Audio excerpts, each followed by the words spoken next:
সফলতা অনায়াসে ধরা দেয় না, তার জন্য প্রয়োজন স্বপ্ন, আত্মপ্রত্যয়, সততা আর পরিশ্রমের মেলবন্ধন, যার অনন্য উদাহরণ রায়হান। মাত্র ১,০০০ টাকা আর একটি সাইকেল নিয়ে উদ্যোক্তা হবার স্বপ্ন দেখেছিলেন রায়হান।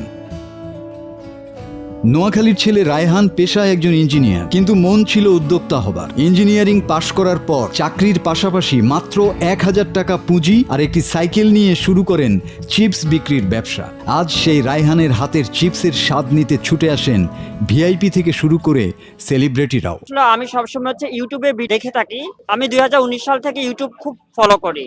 তো ওখান থেকে আমার চিন্তা হলো বাইরে যেমন হচ্ছে চায়না, তারপর মালয়েশিয়া, থাইল্যান্ড, ওরা হচ্ছে বাইক অথবা স্কুটি, সাইকেলে অনেক কিছু বিক্রি করে থাকে। তখন ওই থেকে আমার একটা ইন্সপিরেশন হলো, তার জন্য আমি চিন্তা করলাম কিছু একটা করি। প্রথমে আমি আরেকটা শুরু করেছিলাম, ওই হচ্ছে র চিকেন ব্যাচেলরদের জন্য। সেটা হচ্ছে আমি 5 কেজি দিয়ে শুরু করেছিলাম, সেটা সেল হয়ে গেছে। কিন্তু ওই র চিকেনটা কাঁচা, যেহেতু বাইরে আনলে নষ্ট হয়ে যায়, তার জন্য ওইটা আমি এত সফল হয়নি, ওইটা বন্ধ করে দিছি। পরে চিন্তা করলাম খাবার নিয়ে কিছু করব। তখন চিন্তা হলো কি, যেহেতু আমার কিছু চিকেন স্টক ছিল, পরবর্তী আমি চিপস কিনে এগুলা নিয়ে আমি শুরু করলাম। আর হচ্ছে আমি ১,০০০ টাকা নিয়ে শুরু করেছি এটা। তবে তার এই যাত্রা সহজ ছিল না। প্রতিনিয়ত বাধা এসেছে চারপাশ থেকে, তবু হাল ছাড়েননি রায়হান। সব বাধা বিপত্তি উপেক্ষা করে একনিষ্ঠভাবে চালিয়ে গেছেন কাজ। ভবিষ্যতের একজন সফল উদ্যোক্তা হবার লক্ষ্যে অনর্গল কাজ করে যাচ্ছেন এই মেধাবী তরুণ। আজকে ফার্স্ট টাইম ট্রাই করলাম, সব মিলে অনেক অনেক মজা লাগতেছে। আমেরিকান চিপস মাখা, বাংলাদেশ পাবো এটা আশা করি না এরকম।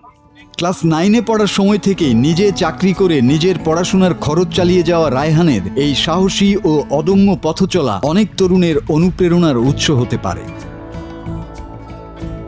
যে জায়গায় আমি দাঁড়িয়ে ব্যবসা করি, সেই জায়গার মালিক মারমুখী আচরণ করছে টাকা নেয়ার জন্যে। বলছে এখানে গাড়ি বসালে তার ১০০ টাকা করে ইনকাম হতো, তাই আমাকেও দিতে হবে। কিন্তু রায়হান হাল ছাড়েননি, দৃঢ় কণ্ঠে বলেন, আমি তাকে উল্টো জবাব দিয়েছি, আমি এখান থেকে যাব না, প্রশাসনকে জানাতে বাধ্য হব, আমাকে কাজ করে খেতে দিচ্ছে না কেউ। এখানে জায়গার মালিক আমার সাথে এসে একদিন রাব ব্যবহার করেছে। তখন হচ্ছে আমার একজন কাস্টমার ছিল, উনি এটার উত্তর দিয়ে দিয়েছে।